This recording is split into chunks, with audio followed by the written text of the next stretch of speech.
In today's short tooltip video, we're going to take a look at why cross-point or Phillips style screws and screwdrivers are not all created equal.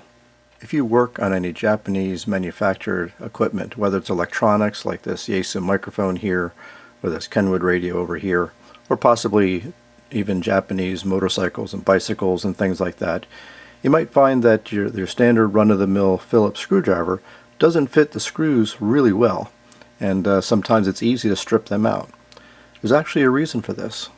The Japanese standard for cross-point type screws is actually a slightly different spec than those used for traditional Phillips head. It's actually called a JIS type driver. And the screws themselves and the drivers actually have a very slightly different geometry, and that's what's responsible for even brand new Phillips head bits not fitting really well in the screws. Let's take a closer look. Here's actually a Japanese screw to the JIS standard, and here's a brand new Phillips head number 2 bit.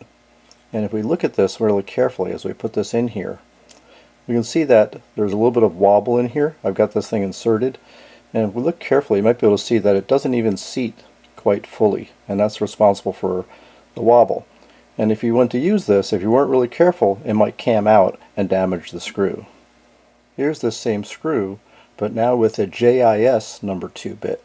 And if we stick that in this screw head, you can see that it fits actually quite snugly. In fact, it doesn't even rock at all, and the bit seats fully into that screw. There's no gaps in there.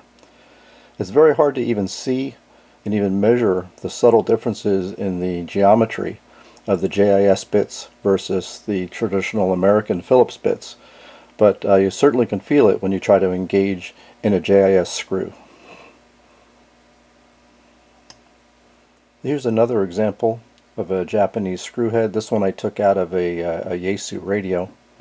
And if we take again our standard brand new unused number 2 bit and stick it in there, you can see little gaps at the ends of the flutes, and if we hold it on here, we can see that the screw head rocks a little bit back and forth on that screw head. Again, that would make it easy for this to cam out and potentially damage that screw. And again, let's look at the same thing with a brand new JIS number 2 bit. We'll stick that in there, and again, I'm moving with the same amount of force. There's no rocking whatsoever in that bit. It fits very tightly and fully engages into that screw head.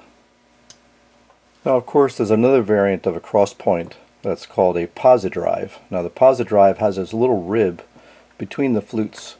So I'm rocking my probe tip across it. It's a little raised rib.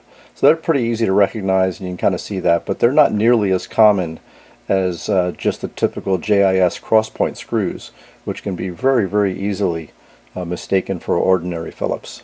So the bottom line is here, if you do any work on any Japanese manufactured electronics or other Japanese manufactured products, the Phillips head looking screws that are on them are most likely built to the JIS standard. So it would be a good idea for you to get yourself some either JIS bits for your drivers or a set of JIS screwdrivers themselves. And you can keep them marked and keep them separate and use those just on your Japanese equipment. That'll save you from camming out and destroying or damaging any of the heads on those screws when you're assembling and disassembling them. I hope you found this video useful. If you liked it, give me a thumbs up. And thanks again as always for watching.